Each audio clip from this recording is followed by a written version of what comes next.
Coming up today on the show, I will update the Seahawks top 30 visit list. There is a clear trend emerging. Are they tipping their hand on which way they're going to go in the first round? I'll detail that. And then we're going to nerd out on the draft some more. Patton Richard used to contribute to Field Gulls.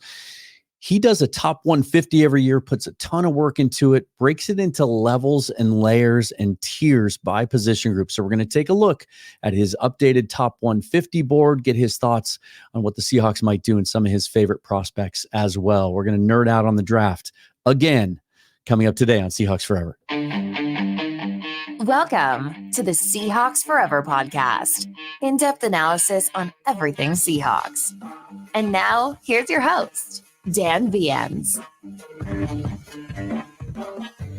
If you're watching on YouTube, hit that like button, subscribe to the channel if you would. And if you hit the bell button, you will never miss a notification of new episodes, of which there are many these days and will continue to be so. If you prefer audio podcasts, subscribe wherever you get your audio podcasts. And if you want to listen to episodes exclusive to you ad-free, you can subscribe for a monthly fee on Spotify. That link will be in the description. Or you can just buy me a coffee or a beer, as Josh just did. Bought me 6 beers. Really appreciate the support. Patton Richard coming up in just a second, but I wanted to show you what I have so far. And this may not be official because some of these don't get reported. Some of them are done through some sleuthing tactics. There's one Twitter account that does a really good job of combing through Instagram and finding when players post pictures. And one of the things the Seahawks do is they take each top 30 visit guy to Lumen Field, and they have up on the LED screens their name and welcoming them to the city and to the stadium. And these are important visits. They are to learn more about the prospect than maybe you've had a chance to before. Maybe you didn't get a chance to meet with them at the combine because those visits are limited, or you wanted to find out even more to just kind of confirm your grade on that player so far. Or they might be players, in many cases, that weren't invited to the combine that you're looking at later in the draft. But this year, I think more than ever, the Seahawks are looking at some of the top prospects in this draft and bringing them out to Seattle. And I wanted to just kind of share that with you and update it based on all the sources I've been able to glean so far, because you can see, as I said in the intro, a clear pattern here. The way I have this laid out, names on the left, their position, I've got it sorted by position. If they have a blue box next to their name, the team met with them as one of their official 18-minute combine interviews. The green box means that they are reported to have or are having or will have a meeting here in Seattle with the team as one of their 30 visits. And as you scroll down, look at these position groups as you look at the green boxes. We've got 3 defensive tackles, 3 edge players, 2 linebackers, 1 offensive tackle reported yesterday, Matt Goncalves of Pittsburgh. Really interesting dude that probably projects to guard. The quarterbacks, of course, Bo Nix, John Rice Plumlee, Spencer Rattler reported yesterday is coming in for a visit. Cameron Kinchins, the first safety on the list, reported. Theo Johnson, the only tight end. And then Malachi Corley, the wide receiver, and Travis Glover, another offensive tackle prospect. So just about every one of these, overwhelmingly outside of the quarterback position, Seahawks looking hard at front 7. No cornerbacks reported to be coming in for a 30 visit yet. It's fascinating to me. I think it does indicate the direction they may be headed, because especially when you look at the names. Look at this, Byron Murphy out of Texas, a guy that's been a mock draft favorite of mine for a long time. They took one of their formal spots at the combine and used it on him and are bringing him out to Seattle. Double dipping on that one. Same with Jared Verse, the big edge out of Florida State. Met with him formally at the combine, still bringing him out to Seattle, and is reported, I believe by Ian Rappaport, it was a 2-day visit. He was here for 2 days. So clearly that's a guy that they like and want to spend more time with. Just thought I would kind of update you on that. I'll post that on Twitter as well. You can follow me there at Seahawks Forever. But I want to get into this conversation with Patton Richard and look at his top 150 board and kind of break down sort of compile a whole bunch of thoughts and philosophies that I've been talking about on this show for a couple of weeks. Really cool to speak with someone else who lays it out this way and lets you see in a visual manner kind of what we're talking about in opportunity cost and that whole concept. If you take a guy early, where does that leave you in regards to other positions of need later on relative to the strength and the pockets in this draft? Here's my conversation earlier today with Patton Richard. Hey, Patton, we've been talking about getting together and having you on the show for a while now, especially since you put out your top 150. Thanks for taking the time. Yeah, absolutely. Happy to be here. I want to start with this. Let's talk about your process. When does it begin for you? And then is this your view of just how you view these prospects and how much you like these prospects in a vacuum? Or is it how much you think the Seahawks will like them? How do you balance that out? Yeah. So for me, this is how much I think the Seahawks will like them, kind of with how I view them, right? So I don't watch the draft for everyone else. Purely just for the Seahawks. And so when I'm looking at all of the players and how they fit, the past 10 years it's been pretty easy to figure out who Seattle may like and who they may Yeah. not. And this is completely different. So this year it's a little more of what I think about them, but also through a Seahawks lens of the rankings. And how I get started on this is I'm actually a college football nerd first, more so than NFL. And so I watch as much college football as I can intake. And so I've been playing college fantasy football since 2005 when we Oh, started doing wow. it in Excel, where we would email back and forth. Like the Yeah. rosters of my 2005 season are crazy. I had like Marshawn Lynch and Darren McFadden and Ray Rice as my three running backs, right? And so it's just like that's where I get my first insight into these. So I'm not usually surprised by a lot of the NFL draft hype for a lot of these players. Like I've watched most of these, especially the offensive players, for years, and then the defensive players, I know from just intaking a lot of college football. But Yeah. then I have to kind of change my prism of how I view them. I'm going to put this on the screen for those of you watching on YouTube, and understanding that it's a spreadsheet. It's going to be a little small, might be hard for some of you to see it, but I just wanted to put it up as a reference. And this is what I love, this format. This is the horizontal board. This is the way the teams do it. Essentially, when you catch glimpses sometimes in the war room of those whiteboards in the back that they blur out, that's how these are set up by tiers of spots and levels. And you hear John Schneider refer to them as cliffs and ledges, and then it's by position, right? So it's when you hear them talk about value and whether they're thinking about dropping back, this kind of gives you a visual picture of where they view the position groups at different levels of the draft that they'd be comfortable taking them.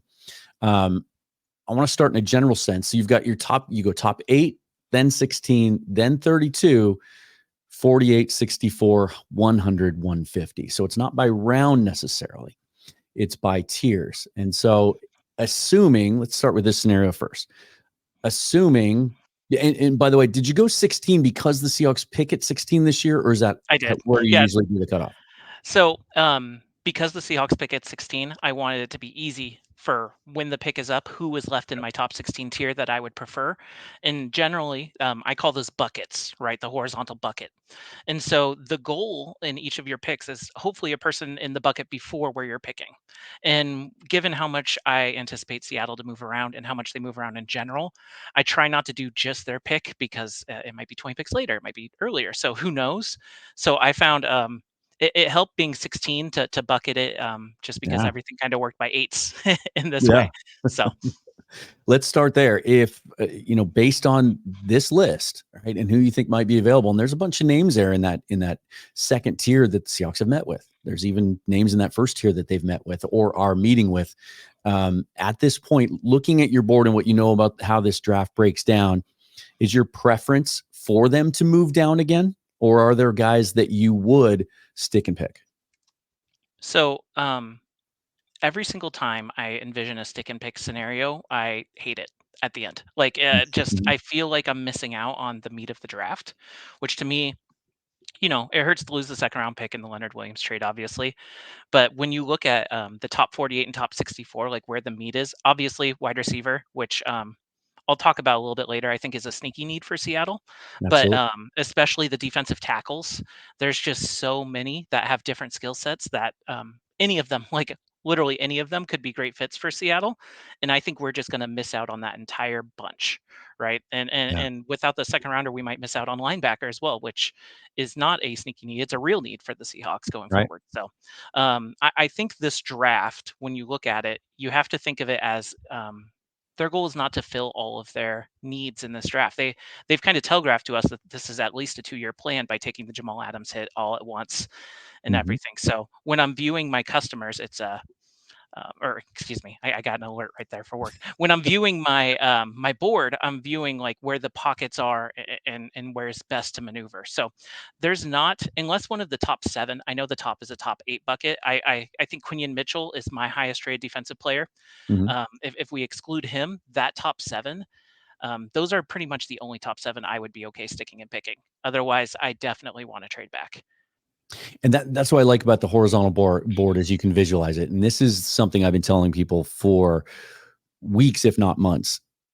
So much of the fan base is so nervous about the guard position, and rightly so when you look at the roster today, that I've heard this a million times. Absolutely, you have to take a guard in the first round. Have to take a guard in the first round. It's a fireable offense if they don't take a guard in the first round. But you look at this, and if you're watching on YouTube, and it's a little difficult to see, so you're in the right in the middle, the 6th column from the left. You can see when you look at interior offensive line, that includes centers and guards. Nothing here in your board until the top 48. And then you go Barton, and then top 64 is JPJ. And this is, in case you're wondering, Choi Fatano, you have in the tackle column. Yeah.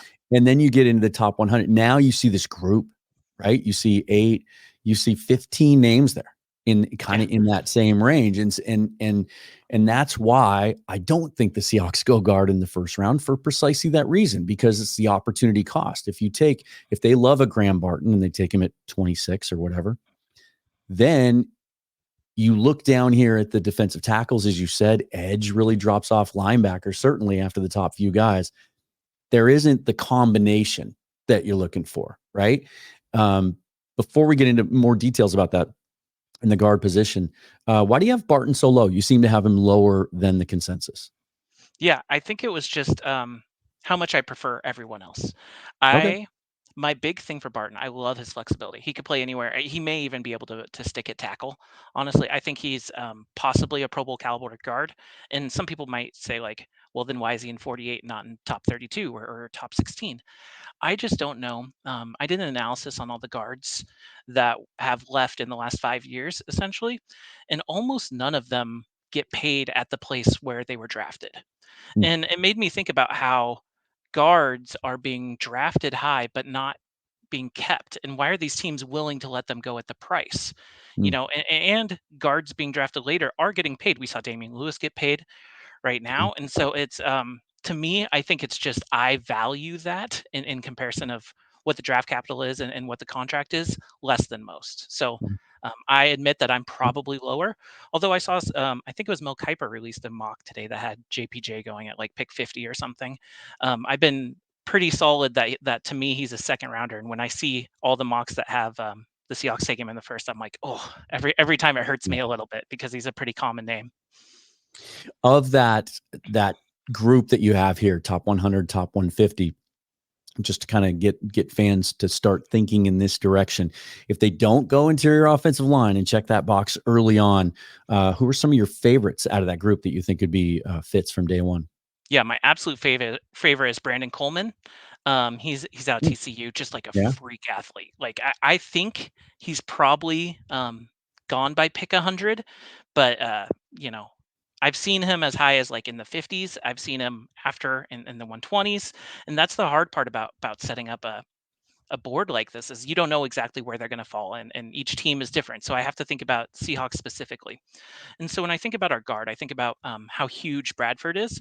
And I know he's kind of polarizing. Some people thought he was pretty good, and others are like, can't wait to replace him.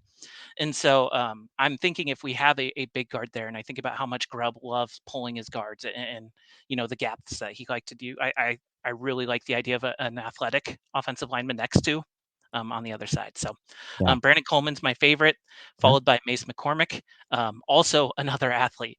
I think I saw on the Beast that they have him as a tackle, or maybe it was Coleman as a tackle. I'm starting to forget. I've just been reading the Beast. Dane Brugler released it today, so Yeah. I've been like knee deep in that all day. And so also flexible freak athlete. I think I'm more interested in those kinds of guards right now. Yeah. And then we got to talk about quarterback, because this is, well, it just won't go away, right? And part of that is on the Seahawks, because they keep meeting with these guys. You know, Spencer Rattler was here yesterday. They met with Bo Nix last week. There's obviously the Michael Penix connection. I've talked about that enough on this show for now, anyway, so we won't focus there. But when you look down here at the bottom, right? And I thought that the Rattler meeting was interesting, because to me, this quarterback class lacks that second tier, or you could call it a third tier, I suppose, because some people have put Penix and Nix up until now anyway, kind of in that what you would call a second tier. That third tier really lacking in this class. I have fans ask me all the time, like, you know, what do you think about them? Shouldn't they take a Joe Milton or take a guy later on? And my answer to that is, I talked about it at length on the show the other day, that gosh, the new practice restrictions in the NFL just make it really tough to develop a quarterback, especially if he's the third guy on your list. There just aren't the reps. And so, you know, those guys that have extensive starting experience and might be able to play early, that you're going to get later in a draft, those guys stay in school because they get paid to do so. So I thought the Rattler thing was interesting, because he is projected largely as a third round pick, although some people think he might sneak into the second. You have Bo Nix down there right next to him. You have him that low, and it seems to be the trend right now. He seems to be falling in the eyes of all the big board makers and the mock drafters and the analysts. What is it about Bo Nix that gives you pause? Yeah, so I just want to call out that I cannot, like, in no world do I think Rattler or Bo Nix make it to 150. Right, I have them in the top 150, and I think about that as, where would I be happy if the Seahawks drafted them? Okay. So it's less to do with like where I think they'll be, and I just literally each player think about if they drafted them here. And sometimes you have to do the calculus of like, well, if they address these other positions earlier, am I happy? You know, and so you have to kind of rank everything in that way. Bo Nix, I have below Rattler, just because Nix is not my favorite kind of quarterback. You know, yes, he's very much on time. I actually think his arm is better than what they show. Like in the Senior Bowl, they had him throw a flea flicker, and they wanted him to throw it deep just to see, for people to see his arm Yeah. strength. It's just, maybe I can't get enough Auburn Bo Nix out of my head, but it's one of those things that I've watched Bo Nix for a long time, and I don't trust the Oregon offense as much when I watch it. It's so much behind the line of scrimmage. It's so many dumps and let them run, and I don't know if he has the placement to really attack the edges like I want. Like I have no doubt Rattler has that arm strength, and so for me, if we drafted him with our third round pick, would I be happy? Not after the Howell trade. Like that's just Yeah. not where I want that. So I have no doubt that he will be taken significantly earlier. But for my Seahawks specific board, I just can't pay the cost that it'll take to Yeah. get him.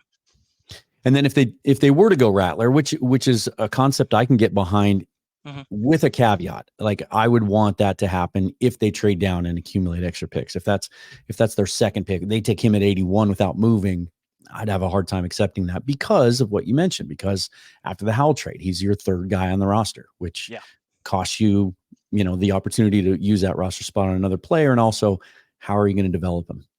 Rattler's tape is tough to evaluate for me, because you see the flashes, you see the easy arm talent. Like I love his release. I love how he gets rid of the ball. I call it a confident release. Like he when he makes a decision to let it go, he lets it go.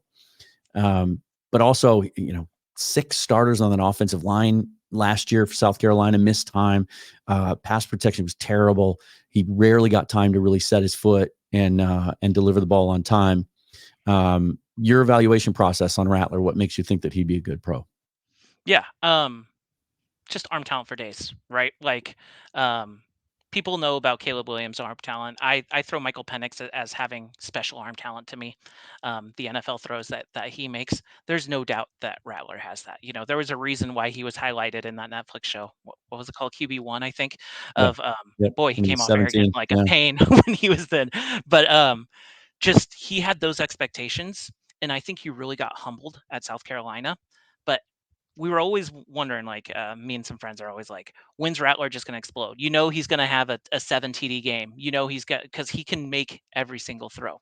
Yeah. And so often quarterback coaches are more of the mindset, like, if we've seen you do it once, we can get it out of you, right? And if you believe in that, then Rattler is like, I totally understand why teams would take him in the second, because he's shown everything you want. It's just he makes a lot of bad decisions, like a lot of bad decisions. But how much of that was, like you said, offensive lineman churn? He didn't have a lot of NFL receiver. I mean, he had Leggett this year, but Right. Marshawn Lloyd transferred. He went to USC. He was at South Carolina before that. He didn't have a lot of weapons. So how much was he putting on himself to do? And like, Yeah. he's a cocky son of a gun. So like, he may just think he can do it all, right? And so I really like Rattler. I'm terrified the Rams are going to take him to backup Stafford for a year, and then he can Yeah. just fill right into that kind of mindset and learn from him. Like, I'm terrified that's what's about to happen. So Yeah. He seems like he'd be a real fit in that offense. yeah. Well, let's just go left to right here. Running back is a need that, heading into this draft, most people feel like isn't very high on the priority list, right? We all consider them to be 3 deep, although we never actually got to see Kenny McIntosh in a regular season game last year. Yeah. But we know what he did pre-injury in the preseason and what he did at Georgia. And then Bryant Koback, the 4th running back on their roster. And I think it was going to be a need at minimum in undrafted free agency before he announced his retirement. But now there's only 3 running backs on the roster. This is an interesting running back class in that there's nobody. Look at your board. That's kind of what I'm seeing. Although I'll see a kind of a rogue mock every once in a while where they have a certain running back going higher than anybody else. Mm-hmm. It's not a bad group. There's some really interesting guys in this group, right? But as far as Seahawk fits go, and what you think they might be looking for to kind of fill the void left by DJ Dallas, who are some guys that stand out to you? Yeah. So if you're looking, I don't think anybody wants the Seahawks to take a running back early. Like, we've all suffered through that discourse. And luckily this draft doesn't have that. The joke is that we don't have a 2nd round pick. Yeah, so we can't take a running back in the 2nd round. Oh man. If we took one in the 3rd, though, people would still riot, especially if they didn't touch guard yet. So for me, again, this is not where I think they'll go. This is where I would be happy if Seattle drafted them. So I expect, there's lots of rumors about Jonathan Brooks staying in Texas to Dallas in the 2nd round pick. There's lots of Braylon Allen love. Like, if you look at my top 4 running backs, Trey Benson, out of Kansas State, Jalen Wright, or excuse me, he was at Kansas State. He transferred to Florida State. Yeah. The other way. Yep. And then Jalen Wright out of Tennessee. Those are kind of my 2 favorite.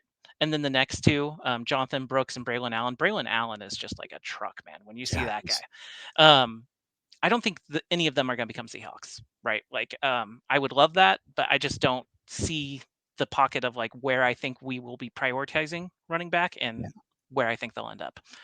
So we actually have to go off the board out of my 150 to get who I think they may be targeting, right? Tyrone Tracy out of Purdue is the converted wide receiver who's now a running back who's getting a lot of love.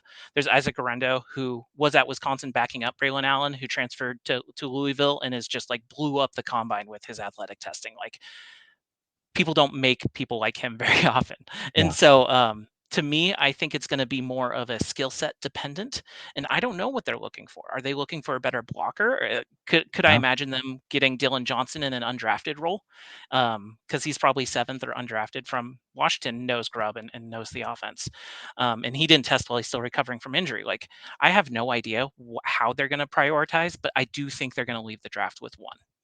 I could see them using their 7th round pick, or if they accumulate others, a 7th round, because that's when the real undrafted recruiting starts to happen, and the scouts start to burn up the phones.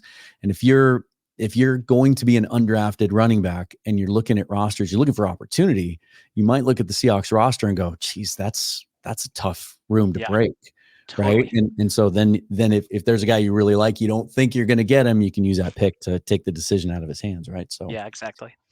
You called wide receiver a sneaky need. I have said that it's more than that, and have been telling people to get ready. They're going to take a receiver at some point in this draft, maybe earlier than you think. And then they go out and they sign LaVisca Chenault. I kind of maybe backed off that a little bit, because that receiver room's pretty deep. But the concept that you don't always just draft for today, you draft for the future too is one that's lost on some people. It's, you have two receivers that have two of your biggest cap hits on the roster. One's on the wrong side of 30, right? You've got Jake Bobo's considered sort of the consensus fourth. He's limited in what he can do. Receiver's always a need, isn't it? Especially with nowadays college football. You call yourself a college football nerd. It used to be thought that it takes receivers. In fact, Schneider used to say this all the time. It takes receivers longer than other position groups to really acclimate to the pros. Not the case anymore. These guys are coming out every year. Yeah, absolutely. And every year is going to be a good NFL, a good wide receiver draft. Like it's not going to stop next year. It's probably just going to keep going. So I understand why some wouldn't want to spend it early on them. Like I have Brian Thomas in my top 16, meaning like theoretically, if we take him at 16 and we can't, I say we, like I'm on the team, like Seattle can't trade back. I'd be okay with it because I think he's that level, right? I just when I look at the long-term plan of the Seahawks, I think, okay, next year it's possible that we only have two wide receivers under contract, right? You think about this is DK is going to go in next year. So let's talk after this year. DK is going into the last year of his deal. Tyler Lockett, there was already rumors of retirement being done, so cut to save 17 million, also an option. And then other than that, we would just have JSN and Bobo. And literally that's it. And so I don't think that's likely, but is it impossible that DK holds out for a new extension? Is it possible that DK doesn't like the offense and asks for a trade to get that extension next year? Like all of that seems possible to me. And then we have Eskridge and we have Chenault both on 1-year prove-it deals, and I think they're kind of fighting for one roster spot between them. And so to me, it is a need. It's not like a huge priority need. I'm probably not prioritizing the wide receiver, unless it's a bucket above of where we're picking. I'm probably not choosing a wide receiver unless the value's there. It's fascinating because, they've only met with two, or among their 30 visits anyway. Malachi Corley is one. You've got him in your top 64. And then there was another one that his name's escaping me. There's a hyphenated name, but he was more of a kick returner type, more of a specialist. They haven't met with, even Corley's kind of a gadget. There's been Debo Samuel comps, probably a slot guy. They haven't really met with any outside guys.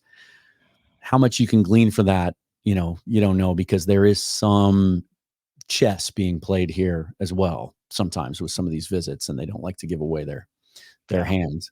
Tight end is fascinating. It's not as good a class, certainly, as last year's class, where you can find starters in almost every round. There's, once you get down to your top 100 and 150, there's some nice players, kind of some two-way tight ends, jack of all trades, master of none types. But you got Brock Bowers in your top 16, and this has become kind of a fan favorite. Like, if Seahawks stick at 16 and take Brock Bowers because he's far and away the highest guy on their board, I can understand the process. But given that they just paid $21 million to Noah Fant, presumably to feature him more, and then you go out in free agency and bring a guy in who's more of a blocker in Pharaoh Brown, I would see this as a point of opportunity cost. Sell me on the idea of Brock Bowers potentially being the pick at 16 if that were to happen. Man, like he does everything well. There's not a single part of his game that he does poorly. They handed the ball off to him. They ran reverses to him at Georgia, where they have a plethora of weapons. They can do anything they want. And the games that Bowers was not 100%, like you could feel that Bowers was no longer out there. A+ blocker, A+ route runner. He could be the second weapon on a team. Like the way that, I don't want to just like assume if Lockett's gone, you can assume JSN can kind of take over some of those responsibilities, and then you can work with Bowers out of the slot as like your next weapon. Being multiple, he is one of the best blockers in terms of people who That's are also able to catch the ball. Because he's only listed at He's light. 240. Yeah. Yeah. He's light of frame, but man, he is so strong. Like you can see him one-on-one against an edge and just like stonewall him, right? Yeah. And so to me, it's like if you believe in being multiple and flexible and like lots of movement, like I know Grubb does, I know they would love Bowers. One of the specialties of the Washington offense was how many screens they ran, and I can tight end screens even. Devin Culp would catch those, and being able to do that with someone as explosive as Brock Bowers is just like tantalizing. So like, I don't think tight end in the first is a great value in terms of generally because you have to think about it as if they're signed for 4 years and maybe 5, right? If it all works out, what's the value opposed to what they're getting paid at free agency. And Yeah, so I think Bowers, if he was picked at 16, would be like the ninth or 10th highest paid tight end in the NFL as it that's is. crazy. Yeah, And so like how much excess value are you getting there compared to if you took Brian Thomas, he would be what I'm making this up, but like the 60th, the 80th highest paid wide receiver, who knows, right? And right. so the excess value of what they cost so high. But I think Bowers is that special. And I don't think he's going to be there at 16. I do think a team could trade up and even grab him 14, 13, Yeah, especially Cincinnati. Could definitely see yeah. them just jumping up. I suspect if he's still on the board there at 16, that works in the Seahawks' favor. I think that Yeah. could be a real pivot point for any team wanting to come up and get him. That Yeah. could really lend some leverage if they want to try to maximize their value in moving back. The tackle position is fascinating to me because it's really good. Like Yeah. you see this group of guys in your top 32, and even just outside of it with Jordan Morgan there, and it's we're all waiting to see what's going on with Abraham Lucas. And John Schneider gave us our most positive report, a couple weeks ago that we've had in a while, where he said he fully expects him to be ready by week 1. Mhm. What that means, we don't know. How ready is he? 100%? Is it fixed? Is it a chronic thing? There was so much mystery surrounding that last year because Pete was just so evasive in trying to Yeah. describe it. And so there's been talk about, well, you can move Lucas inside, whether or not, that would work or not. He's never played that position. But it just, I can't get away from the idea that whenever they're on the board, they might look up and one of these guys is really, really highly graded and at the top of their board and best player available. They might just take this guy because they think he's going to be a blue chip player and let those chips kind of fall where they may with Lucas. That scenario, could you see that scenario unfolding where tackle's the choice, even if they're optimistic that Lucas can come back? Yeah. I think if they are actually optimistic about Lucas, they don't do it. I think having offensive tackles that are on rookie deals, you don't try to replace those people, right? Yeah. Unless you really think Lucas can kick inside, which like a lot of people did, especially pre-draft, but he's been great at tackle for when he's Mhm. healthy, when he's playing. Like you don't want to replace that. And so that's why so many people mock Troy Fautanu too, because they're like, oh, he can Sure. be an elite guard. And then if something happens with Lucas, you can kick him out. Like I understand the flexibility and I get it. Um, I don't think can they do it? Definitely. And if they do, I think that means that they're not optimistic about Lucas. Mhm. And I kind of felt that after the Fant signing as well, because I thought Fant was a tier above what you would sign if you were actually, if you were drafting him to be your swing backup. Right. If Fant was you're mostly a you're trying to starter. replace Stone Forsythe.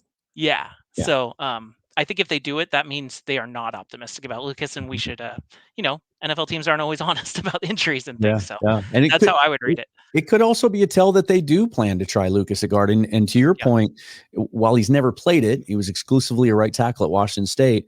I went back recently and looked for some reports, and I saw it right on NFL.com. Lance Zierlein said thinks he could project a guard, and then he quoted an anonymous scout in the league who said the same thing. So Yeah. there is at least that thought that he might be able to make that transition. Is that the Um, kind of guard the Seahawks want if they are yeah, relying on and Bradford? And like we don't know. we We don't just don't. know. There's this We don't know. assumption that they want movers, Right. right? And that they want more athletic guys that can get out and pull. It's something the Seahawks haven't had. Certainly wasn't Damian Lewis's strength, and it might play into the fact we've been so terrible at screens for the last however many years. Yeah. But then they go out and they look at Laken Tomlinson, who doesn't fit that profile at all. Mm, So no. yeah, we have no idea. This draft is going to be a really nice point in our education of how this regime's going to operate. Edge is getting a lot of attention lately because they bring Chop Robinson in for a visit. They met with some of these guys at the combine as well. Jared Verse coming in for a visit. He's a guy that I mocked a million times last year before he decided he was going to stay at Florida Yep. State, because the assumption was after the big year in 22, he was going to come out. Again, this is another position where fans might not think it's a need just because there's so many bodies there. and guys that have been taken pretty high in the draft. But this might be the best example of all the position groups of simply taking best player available if one of these guys falls into your hands. Yeah, totally. Dallas Turner, Jared Verse, both happy happy in quotes, we'll say, if you stick at 16 and get them. Obviously would prefer a small trade back in the 20s or something. Yeah, I think edge, it's not a primary need, but there's no such thing as too many. Like you can always draft one every year and be happy that you drafted one, because you always need them. There's always injuries. Yeah. But I don't think it's a primary need for Seattle. But I'm excited if they take the right person at the right spot. I love Chop Robinson. He's the one that was my last cut from the top 16 as I was Okay. kind of moving things. So I'm higher on him than most. A lot of people love Liatu Latu. I have my reservations about what he does. Like, he's such a technician. He's so good with his hands. He always has a plan. He knows how to counter. I worry about those that just need to engage in hand fighting. I prefer those that just like blow by people. So I prefer the athleticism of Chop Robinson, even though he had 4 sacks last year, I think. So it's a personal preference, and that's why, when you look within a bucket, I have them my rankings, but I don't actually like fight too much about where they are within the bucket. Okay. Darius Robinson's fascinating to me because all the measurables are there. He didn't test as explosively at the combine as some people had hoped, but as far as height, weight, and the production's there. He's played defensive tackle and edge. He's a big dude. Really impressive interviews. Like, he came off. I was watching some of his combine interviews a week or so ago and thought, oh God, he talks like a Seahawk. Yeah. Right? Kind of reminiscent of Derek Hall and just his demeanor and how he carries himself and everything. But he's not as twitchy as you would like. There's some question about where his fit would be. And then somebody ruined it for me the other day by saying he's kind of like LJ Collier in that sense, right? Oof. And I just can't get that out of my head now. But yeah, that hurts. There is a thought that they might be hunting for bigger edges. And edge is such a, kind of a blurred term these days. It could mean 3-4 defensive end, which is something that, that they don't have a lot of youth on that roster. Darius Robinson, was he at the bottom of your top 32 or was he a little bit higher? Yeah, he's kind of near the bottom of my top 32. Okay. I kind of was moving. So I had Junior Colson up, and then I kind of at the last minute switched Colson and Robinson, as I was thinking about it and where the value is. I guess I just kind of believe the people that think Colson will be there in the 50s or later second, whereas everyone is pretty much on Robinson's going earlier. And so if I think about it in the context of I don't know everything, and on some level you have to trust what you hear. I guess it has to be Darius Robinson because he just feels very Seahawky, tough up the middle, he does. Big, long, the way that he talks, like everything you mentioned, he just feels like it. So he was one of my last switches from 32 to 48. When the Seahawks gave Darrell Taylor another deal instead of just tendering him, it's virtually no guaranteed money. They could cut him today and get almost all the money that they've committed to him back. Does that, when you look at this edge class after the top 32, there's a real drop off into some guys, with a lot of questions, right? Do you see a scenario where especially if they go edge early, if they get Chop Robinson, do you think there might be a market for Darrell Taylor? It's not going to get you much, but he might get you a day 3 pick or a future pick, even from these teams that just don't see the value and think that the upside of a Darrell Taylor, who's played 4 years in the league already, might exceed what they might get later on. I don't know, because Darrell Taylor, when he was coming out, was, marked as oh, that's going to be a Seahawks target. Just the twitchy, just the way he was. This was the definition of a team that would draft that player. Right. And so when I see that and they're giving up on them, it would give me pause. Right. And so I don't think there would be. I think they would play chicken and see if we release him. As in the Seahawks. Okay. So I don't think or there let him would compete, be, because it doesn't cost you anything to keep him, for another couple of months.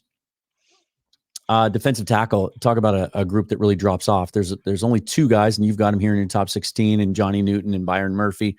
Very, very popular Seahawk mock draft trade targets.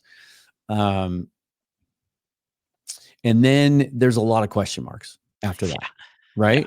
The fact that there's only 2 up there, because John says, as much as, so much has been made out of him saying best player available, we don't draft for need. But then he said something a couple of weeks ago that I'm not sure it got as much traction as it did with me, where he says, but, oh, by the way, we incorporate positional need into the grade. Yeah. Right. So, these guys are both mostly probably 3 technique types. There's a lot more depth on that defensive line now than there was certainly a year ago. And it's a pretty good looking group.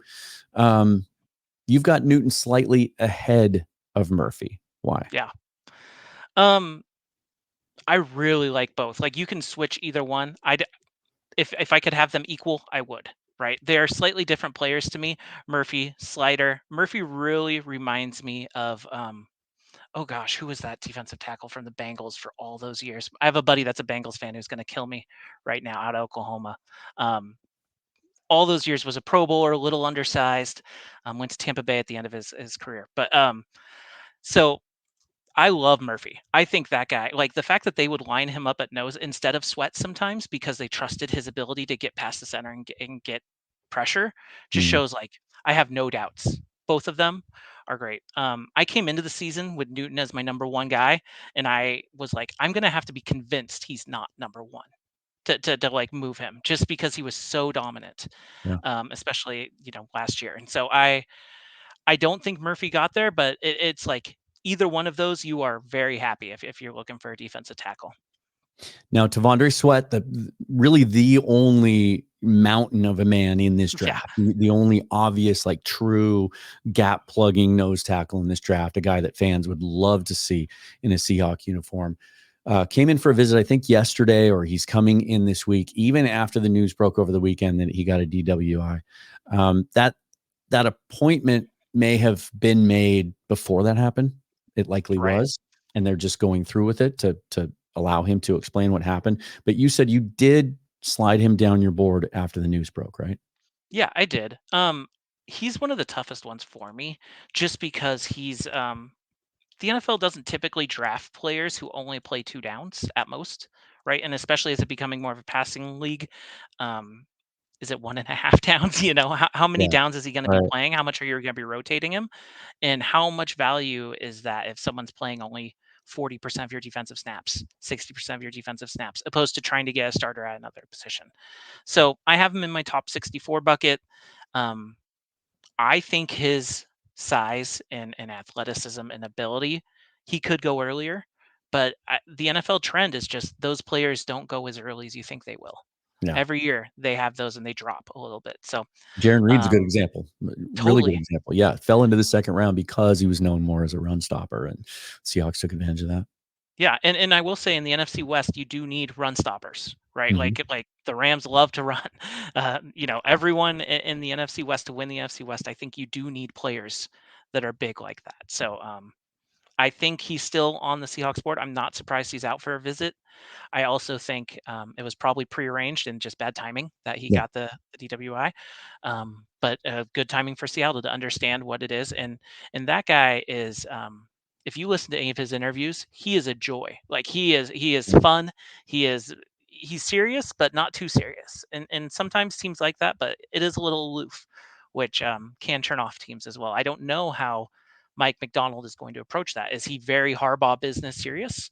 Or is he more the sometimes Harbaugh is goofy, right? Yeah. And Right. I don't we don't know enough of how much they're going to factor that in because Mm. as like he's tough and he talks tough, but he's also very fun to listen to. And then some of these guys farther down on your list, the Seahawks have met with or are meeting with. Braden Fisk, they met with at the Combine. McKinley Jackson, they've met with. If you could pick one name, if they don't go defensive tackle early, if Murphy or Newton isn't the pick, do you have like a favorite or two that would be good value later on? Yeah. I love Michael Hall Jr. out of Mm. Ohio State. He's tough. He tested so much better than I thought he was going to test. Yeah. I think he can inside outside, kind of like we were talking about with Darius Robinson as well. But he's more it's more stout in the run. So I really, really like Michael Hall Jr. Um, I have a hard time understanding where he's going because the people that really like Michael Hall really like Michael Hall Jr. Right, and then you Yeah. read people that have him third, fourth range. They have him after pick 100, and like when I watch it, it just like jumps out at me that he should be an earlier pick. So he's one that's kind of tough for me to figure out exactly where he is, but like we Is take that him just anywhere the in the second. weight? Maybe, Yeah, I've seen, he's 280-ish. It's yeah, just kind of tough for some teams to wrap their head around that. yeah. I Who think that's was fair. who was the kid last year out of Pittsburgh? Went to Tampa Bay, the undersized defensive tackle. All the Seahawk fans wanted us to draft. Oh, why is it escaping me? Yeah, me too. It's you get I to know know. a draft class so well, and then you have to flush it and move on to the next one. Cansey, Yeah, right? Clyde Cansey. That's Yeah, what it there was. you Yeah. go. Yeah. Is that similar play style? Yeah, I could see that. I think that's a good call. Okay. Cansey was even smaller, but yeah, I mean, and I actually don't know how he did for Tampa Bay this year, so I don't know if that was a He hit, was but hurt early, and then by the end of the season, there was a lot of optimism about him, yeah, and a lot of excitement about how he played. Yeah. Let's talk about linebackers because this one is fascinating. Obviously, it's a need, right? They go out yeah, and they get Darrell Dotson and Jerome Baker, two guys that I'm really excited to see play, but they're both on 1-year deals. The thought being, all right, let's see them spend the year competing to see who gets the extension offer, right? So you've got to come away from this draft, in my opinion, with at least one guy, and I wouldn't even be mad if they doubled down and get some guys on rookie contracts that we can count on moving forward. It's just such a question of what style of linebacker. Arjun Manan just posted a sortable graph today that I thought was fascinating. He goes back to 2011 and he looks at height, weight, speed, athletic testing numbers. You can sort it, right? The Seahawks since 2011 are second highest in the league in the weight of their linebackers. Like they have traditionally drafted the second heaviest linebackers in the league. Yet the Baltimore Ravens have been the 8th lightest linebacker drafting team, of which Mike McDonald's been a part of that for, right? So you look at your two top linebackers, Edgerrin Cooper's 230 at 6'2", Junior Colson's pushing 250, even though he's only 21 years old. We just don't know, do we? no, we really don't, and we don't know exactly how many of the linebackers they signed do they want to have for more than 1 year, and they couldn't, right? We don't know. Yeah. Um, so it's hard to kind of dissect what they need, which is why it's really interesting for me diving in this year because a lot of times we were so familiar with the scheme and Mhm. how they want to utilize it and what they need, and so that's why this year for me is so exciting. And it made it exceptionally difficult to rank the linebackers for me because I didn't know exactly how they're going to use what they signed even like they're flexible too, so Yeah. hard for me to understand exactly where to go, so I just kind of went by my own rankings. What is it you like about Cooper that had you put him ahead of Colson? You mentioned earlier you just moved Colson out of the top 32 recently. Yeah, Cooper's just like the definition of a run and hit linebacker. If you like those that just like get through the trash and really can deliver some hits, he's less coverage, right? When he's working side to side, he's a little less. He's not Junior Colson. He's a will. He's a will that the phrase when Mike McDonald said like blitzing has to be everyone, right? Like when he kind of mentioned, I'm paraphrasing that, it really like set some things off in my mind of what I think they want out of their linebackers. Yeah. And they struggled when the Ravens when they had Patrick Queen until they had a reliable Mike next to him in Roquan Smith. And so does that mean actually they want the Junior Colson type, who's like the only Mike linebacker that Yeah. I'm comfortable will start from day one, right? And Colson started for Mike McDonald as a freshman at Michigan. So, is it more likely they go Colson than the run and hit linebacker? Like possibly, I don't know. We'll figure it out. It's interesting. Maybe it's a tell that they've also met with Nathaniel Watson because he's really the only other guy in this draft that's 245, Right. right? So maybe Watson is their hedge if they can't get Colson. I thought this was interesting, an interesting topic today because the Ringer came out with a mock draft that had a scenario in it that I've kind of been warning people about for a little while, and that is not necessarily related specifically to the linebacker position. You can take any other if you wish, but he had him trading all the way down to 32 with Kansas City, a little extreme for me, but just the idea they might trade down significantly is a possibility.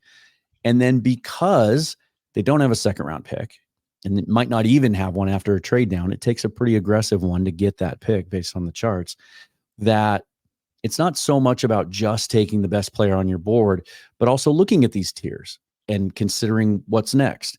And if one of these guys is near the top of their board and he had him going Edger and Cooper, I suggested I could see the scenario, but maybe Colson. It would, people just hate the idea of linebackers in the first round nowadays anyway. But it would certainly make some sense to me, simply because if they feel like that's a player they got to have in the program, and then they see the black hole that comes after it, right? It would be considered a reach at that point by most. But I could see it happening. I can see it happening so much that I may have bet some money on a plus 10,000 linebackers, the first pick for the Seahawks. Okay. So just after a couple trade backs, exactly. So I totally think it's possible. I mean, like how far back do they have to go? Like 25, if they trade with, I think it's Dallas, 25 and 50 something for 16. Yeah. I think it's okay. He's in my top 32. Cooper and like Colson was just on the edge, and I would not be upset if Colson made it in either. You're never going to make totally all fans happy. Yeah, but Nope. but I could certainly, it's not going to happen at 16. But if No. they trade back a couple of times, or one, make a pretty big drop, man, I could see it. Especially because I think there would be a plan where, maybe Cooper more than Colson, but where you could get all three of those guys on the field at the same time. Yeah, absolutely. And then we're going to finish with the secondary. I don't think a lot needs to be said about safety. They've got some guys there that they like, but certainly I expect them at some point in the draft to add one of these guys. It's a solid group, but there aren't any that are really projected as a first-round pick, as you have reflected here. But I do want to talk about corner, because I think last year I spent months, and you probably did too, debating people on the fact that, they could go corner at 5. Yeah. But we'd never taken any corner earlier than the 3rd round, I think. So why would we now? It would blow people's minds if they went corner in back-to-back years. But when you start to look at all the mock drafts and the position runs that are going to happen, with the quarterbacks going first, then the tackles, and teams are going to start getting in on those wide receivers. It's going to push some of these good corners down.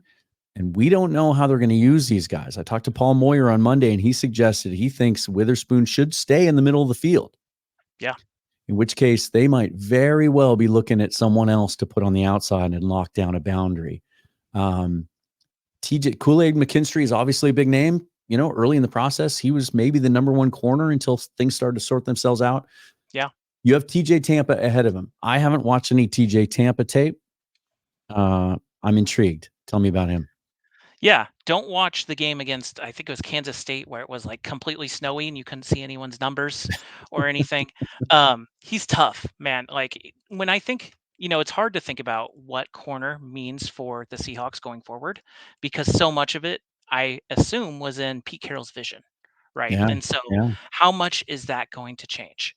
And so for me, TJ Tampa, I am higher on him than most. Most see him as a solidly second rounder. I think he's more of a first, just because I have no doubts he can do everything, right? He's sticky. I guess I should start off. He's solidly 6 foot 190. So I like that. He's good size. He can play inside and out. I think the Seahawks really need a cornerback.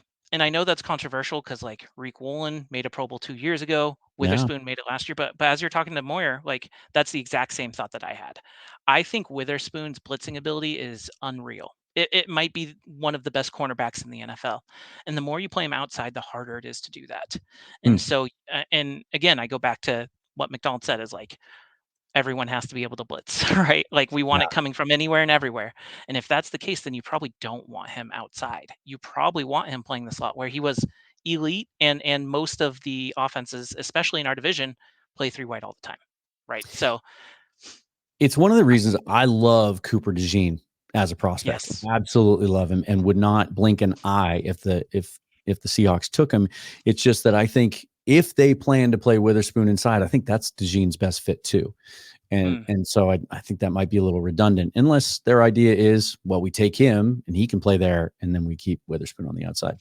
Yeah, it would be a Witherspoon insurance maybe if there's an injury, because he is slider, that you don't have to change your scheme too much if you can slide Cooper in. And like both of them can play outside as well. Like I have no doubts on Witherspoon. Witherspoon was my first choice for the Seahawks last year. I had plenty of tweets out there talking about how I wanted him over Will Anderson. He was my guy. And that's Quinyon Mitchell this year. Like, I've seen those gosh. comps. Yeah. Man, like if you want like the swag that Witherspoon brought, right? Like that tenacity, that's Quinyon Mitchell as well. And so to me, like the dream of having just those two, like, we all think back of the swag of the LOB and like what they provided. I'm never going to compare to like what that was, just because it was so special. But like Mitchell is that guy. Yeah. Like I knew Witherspoon would be. Yeah, it's fascinating to me that you put on his college tape and he's playing so far off the ball. Like he never played bump and run or press coverage.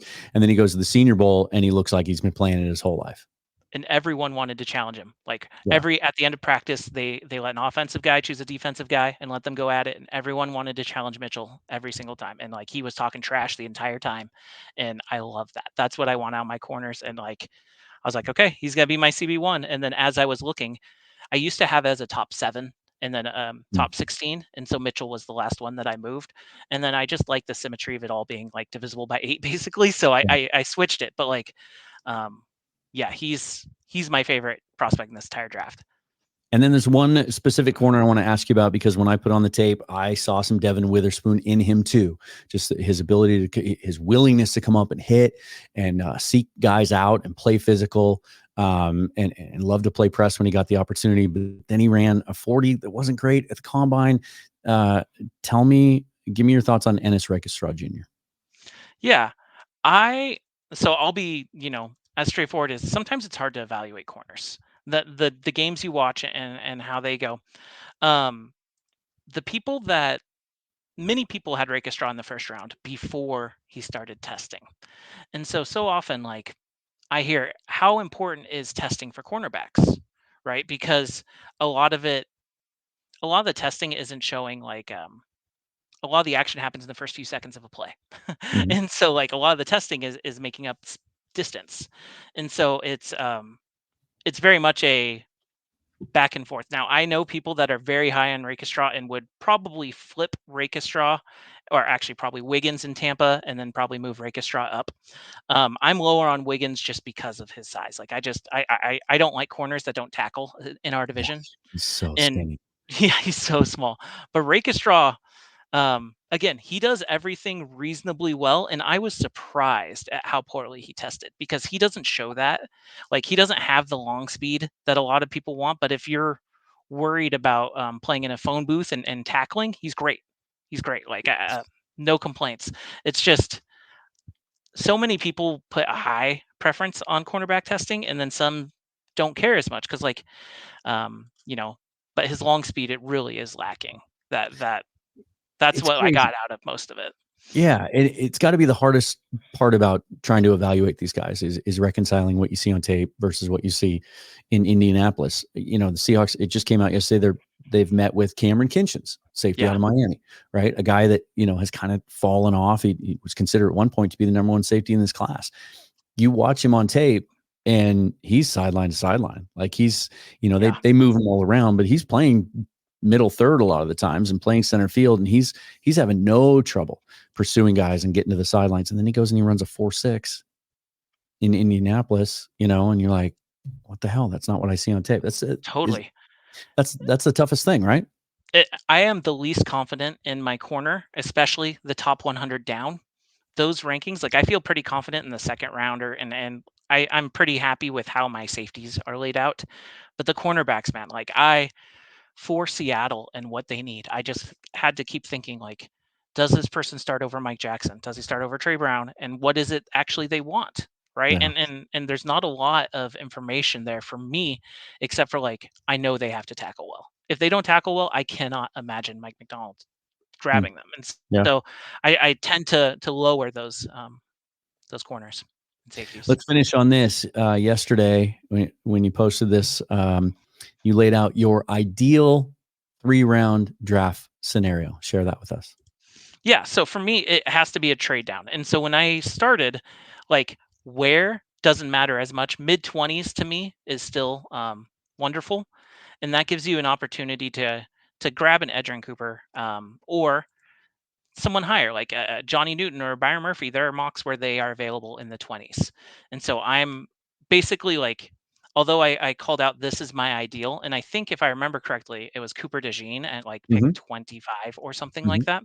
I Yeah. love DeJean. You love DeJean. We talked about him. Flex, can play safety. I don't think he's going to be a safety. A lot of people do. I think he can stick at corner, can play inside, outside, just a dynamic returner, freak athlete, like next level freak athlete. So Yeah, you saw the um, basketball highlights that came out this week, right? That made the rounds yeah, on Twitter. Like, dude, yeah, it's yeah, easy to fall in love with that athleticism.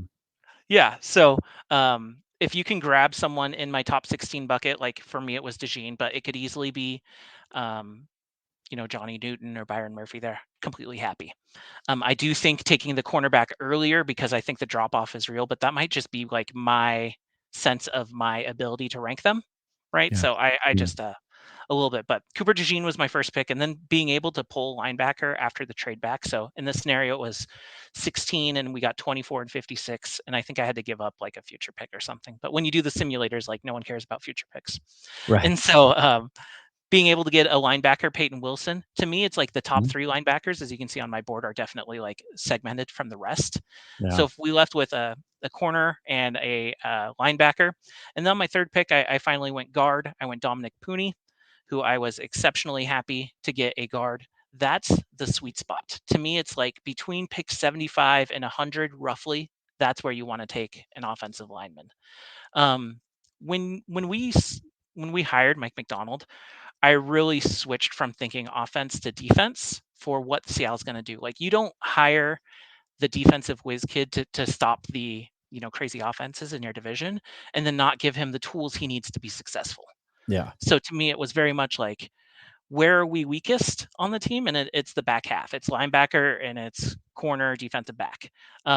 After we signed our safeties, safety need kind of got pushed down. And so when people see Cooper DeJean, they're like, oh, is he going to be the next safety? But I'm like, no, he can play outside and you're going to be great. Yeah. So after that, then it's if you can pull one of the D tackles, there are a couple D tackles I think are going to be around pick 100 that I have. I have Mason Okay. Smith, who is out of LSU and is Yeah. one of the top recruits in the nation, and then he never really delivered after his freshman season.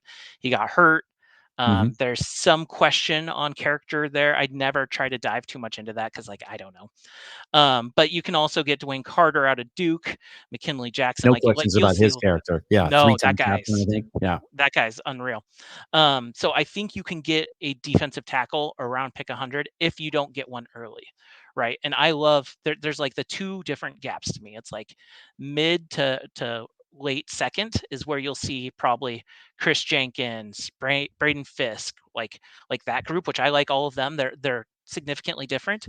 And then at the end, I think you can still get starters in the top 100. Hmm. So it's just kind of like finding out the right puzzle pieces.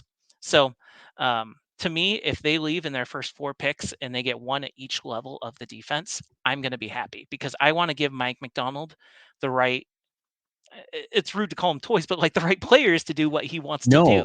I think that's a really important point that I think some people are missing, and I even forget, and take it for granted at times, because there are players that you fall in love with that if you see them on the board there at 16, man, you're gonna be able to squint and imagine what it would look like to have that player on the roster. But given that it's Mike Macdonald's first year, you have to give him as many possibilities, right? As many bites at the apple as you can to try and fit guys into his scheme. And that's why I think at the end of the day, unless there's just nothing there, I think they trade down. I've said it, I don't know about setting the over under. Maybe I'd put it at 9.5. I think they come away from this draft with at least 9 picks at the end of it. Yeah, I hope so. It kills me we don't have a second rounder in this draft. Just what the meat's there. I mean, like I love Leonard Williams. I'm glad we re-signed him, and I think he's actually going to be pretty important for what we're going forward. But man, it hurts as a draft nerd. Like it hurts not having that. But if Yeah. we can trade back into the 20s, even if it's late 20s, and get one, there's going to be the one thing is we need good players. Seahawks need good Mm-hmm. players at every level of the Yep. defense, and anywhere in the first round, there will be multiple of those. And so this is why, like, if the first pick is not defense, I'm probably pretty upset. Yeah. Yeah. Yeah. And I'm with you. I've done, a million mocks. And when I take an offensive lineman early, I just don't ever really love the way that it goes after that. And so it just seems to work better. And it's, we got spoiled the last couple of years as people who love running these simulators. We go from multiple second rounders and multiple first rounders to none. That's been a tough pill to swallow. So, yeah, I wouldn't be surprised if they trade back and they pick up a second rounder next year and they don't recoup one this year, because it is, to me, like yeah, a multiple year vision. And so absolutely. that will leave me a little upset with how much work and what I think of the second round of this class. But I totally think it's possible. Yeah, I could see that too. Man, I appreciate all your time. This was a lot of fun. Love talking with fellow draft nerds, and Yeah. appreciate all the hard work you put into this, man. Thanks for coming on the show. Yeah, of course. If you don't mind, I'm going to tell you one story. I went to the Yeah, NFL go draft in for it. 2010, the year that we drafted Earl Thomas and Russell Okay. Okung, and I Russell went to Okung, New yeah. York. I've been an NFL draft nerd since like 2004, basically, and so that year it was like, if I know people are like, what do you do at the draft? What is it? Why do you go? And it Right. was one of the most fun experiences I've ever been. And every year since then, I've been like, oh, I should try to get some friends together to go. And what they did is, I'm sure it's changed now because 2010 was actually a long time ago and I'm old.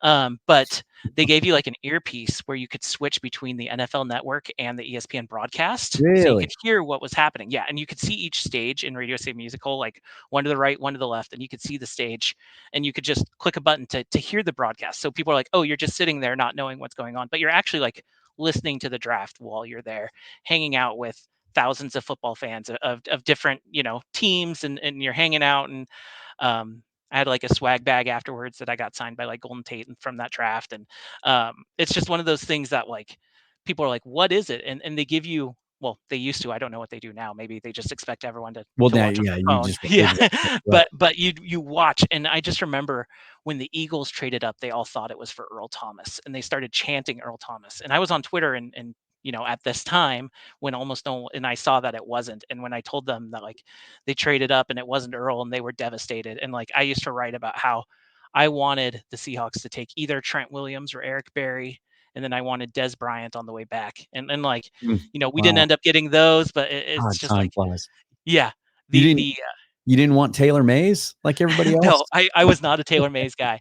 But it was like, if you ever have the chance to go to the draft, you just find people who are actually as interested in football and your own teams. And you can have, like, we went out every single night and got pizza at like 2 a.m. afterwards and hung out with just random football fans talking football Yeah. about their teams. Yeah. And it was like one of the best times. So this is my endorsement for anyone. It's a little late if you're planning flights to Detroit to go, but it's totally worth it.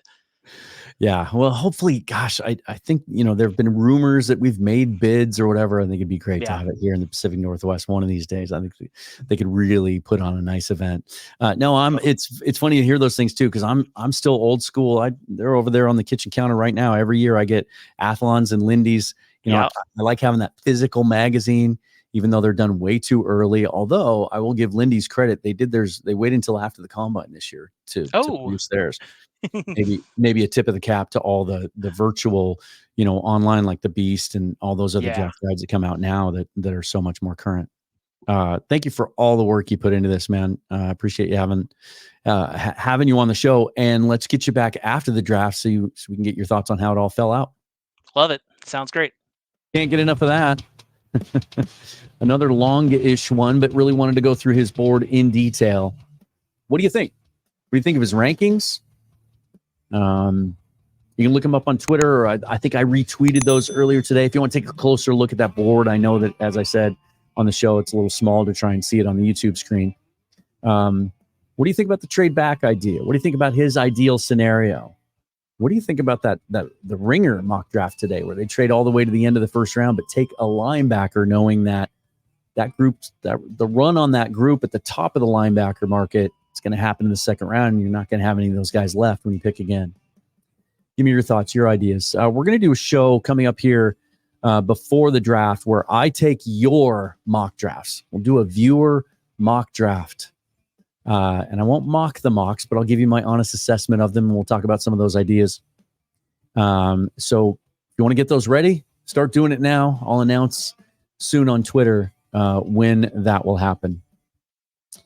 Coming up later this week, tomorrow, I'm talking with Greg Bell of the Tacoma News Tribune, outstanding Seahawks beat writer. We'll get his thoughts on the offseason so far.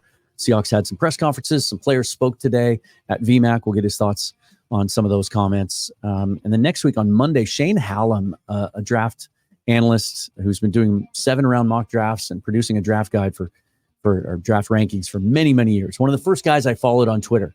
It'll be fun to talk with him, and so much more coming up. So make sure you hit that bell button so you don't miss any episodes. Till next time, I am Dan. Follow me at Seahawks Forever on Twitter. Forever and always, go Hawks. Thanks for watching.